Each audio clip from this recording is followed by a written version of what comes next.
All right, I'm going to just show you a little bit of cutting in next to a stained door jamb there. Okay, using a crummy 2-inch throwaway paintbrush. I don't have any angle on it or anything, and I want to get it in there on the inside corner, and I just kind of wiggle it a little bit, and then I can bring it up. And as I'm doing that, I put it away from it and slide it over and have it at an angle, and you'll see the bristles are just on edge. And then you can do it. I don't have hardly any paint on my throwaway paintbrush. Okay? You don't need a whole lot. There's only so much of this you can do in one go. Anyways, I don't care if you got a $50 cut-in paintbrush, the best one known to man. There's only so much paint you're going to want to put on it so you don't build up a paint edge. And then see, I can still do my flat trick at the end, can't I? You see there? I hope my head wasn't in your way. I put the paint on away from the frame right here. Now I slide it, angle it, have the tips of my brush in there, and then I can go back this way, right along there. I mean, you don't need to go any faster than that. You don't have to be a professional painter and have a professional painter say, oh, I can do it twice as fast as you, blah, blah, blah. Who cares? Main thing is that you can do it. You don't need to have him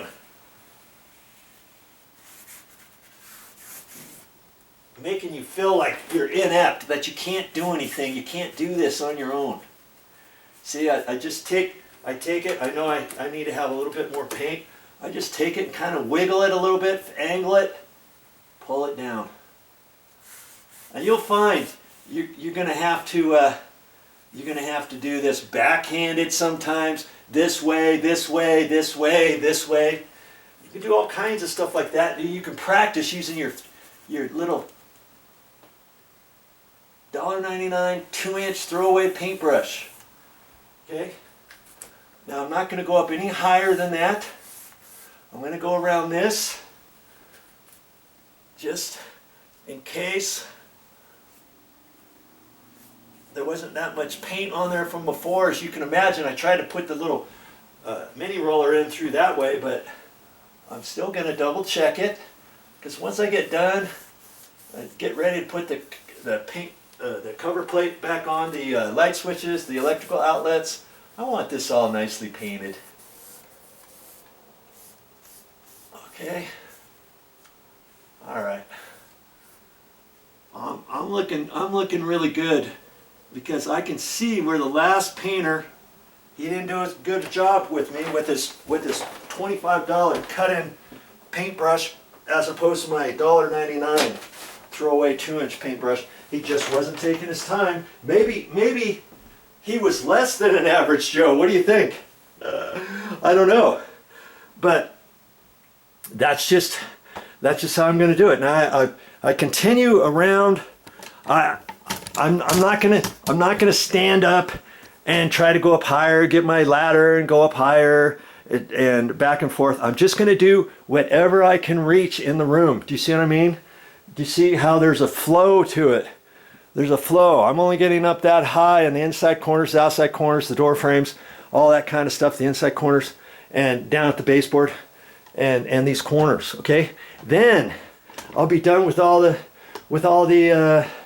cut-in down low. Then I can stand up, kind of take a slight little break. I could stand up if I want and just relax a little bit, still have my paint tray like that. I can reach down there for the paint, can't I?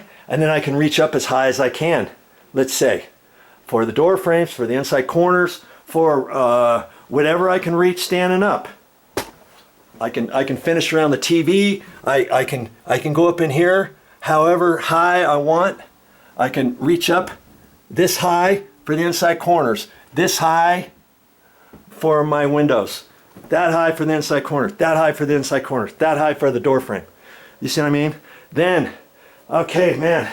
Okay, now my back is rested a little bit and stuff. Now I'll finish off with that with that handheld cup of paint. Do you see what I mean?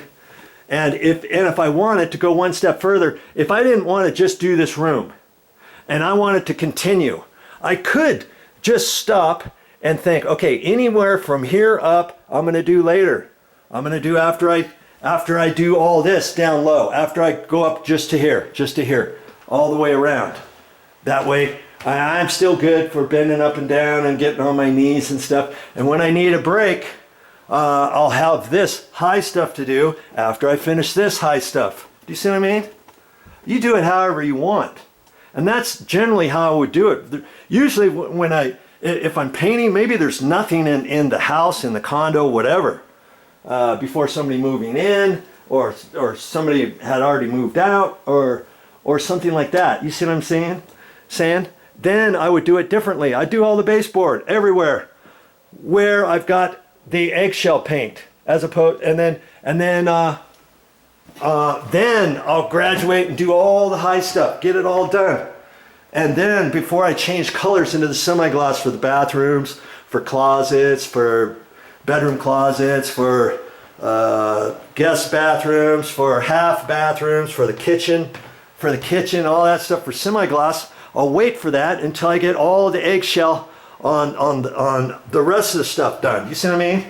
And then that little handheld paint bucket that I had, I don't have to clean it out any more than twice for the whole job. Remember this one? Okay, put my hand on it like that. See how his hand is? That's how you do it. You don't do it like this. Your wrist, you try doing that all day long. Tell me your wrist isn't sore. And you feel tings in it. Like, that's because you got to put it like that. You just rest it on there. You see what I mean? But for my purposes, yes, I'm going to put some paint in there, like I said, and I'm going to finish the bedroom.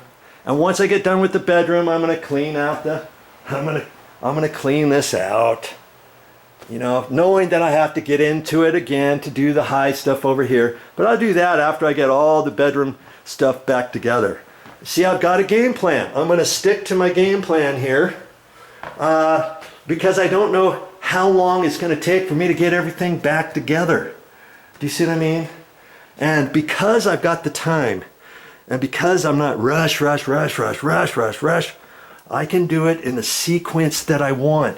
And I can be smart enough later on to decide if I want to change my game plan. If time is an issue or something like that, you are the boss. You decide these questions for yourself on your painting projects. And that goes for anything that you do DIY. All right. I got to keep working or the day's going to be over before you know it. Well, that's all I got for this time, but I'll be back with more videos.